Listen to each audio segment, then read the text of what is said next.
Hi hello welcome to our channel. ഇതെന്താണെന്ന് എല്ലാവർക്കും മനസ്സിലായില്ലേ? നമ്മുടെ കറ്റാർ വാഴ. ഈ സംഭവം വാങ്ങിക്കാനാണ് ഞാൻ ചാലക്കുടിയിലേക്ക് പോയത്.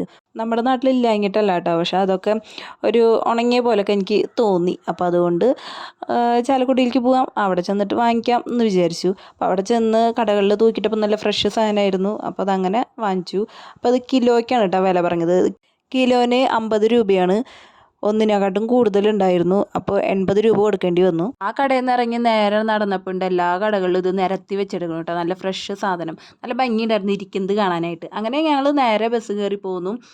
വീട്ടിലെത്തി പൊതി ഒഴിച്ച് കറ്റാർ വാഴേനെ അങ്ങോട്ട് എടുത്ത് അതിൻ്റെ അടിയിലത്തെ ഓരോ സംഭവങ്ങളൊക്കെ വെട്ടിയിട്ട് അതിനിപ്പോൾ എതളെന്നാണോ എന്താ പറയുക എനിക്കറിയില്ല, അതൊക്കെ മുറിച്ചിട്ട് മാറ്റി വെച്ചു. അടുത്ത പണി മണ്ണ് ചെത്തലാണ് കേട്ടോ, വേറെ ഒന്നല്ല, കറ്റാർ വാഴ കുഴിച്ചിടാനാണ്.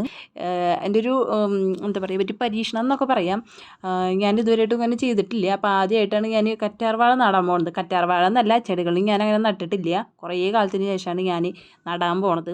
ഗ്രോ ബാഗ് കുറേ നോക്കിയിട്ടോ, പക്ഷെ അത് കിട്ടിയില്ല. അപ്പോൾ ഒരു ചാക്ക് കിട്ടി, അത്യാവശ്യം വലിയ ചാക്ക്. അത് ചുറ്റി ഇത്ര പൊന്താക്കി അതിൽ മണ്ണൊക്കെ കോരിയിട്ടിട്ടുണ്ട്. ഇത് അടുക്കളയുടെ ബാക്ക് സൈഡാണ് കേട്ടോ. ഇവിടെയാണ് ഞാനിപ്പോൾ വെച്ചത്.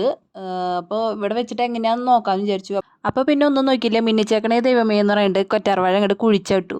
ഒരു എക്സൈറ്റ്മെൻ്റ് ഒക്കെ ഉണ്ട്, വേറെ ഒന്നല്ല. കുറേ നാളിന് ശേഷമാണ് ഞാൻ ഒരു ചെടി എൻ്റെ കൈ കൊണ്ട് ഞാൻ നടന്നത്. ഞാൻ അങ്ങനെ ചെയ്യാറില്ല എന്ന് പറഞ്ഞാൽ ചെയ്യാറില്ല. അതെന്തോ ദേഷ്യം കൊണ്ടോ ഇതൊന്നുമല്ല, എനിക്കെന്തോ ഒരു കോൺഫിഡൻസ് ഇല്ല ചെടി നടാനായിട്ട്. ഈ സമയത്ത് ഞാൻ എൻ്റെ അച്ഛമ്മേനെ ഓർക്കണം കേട്ടോ. എൻ്റെ അച്ഛമ്മ ചെടിയുടെ ആളാണ്.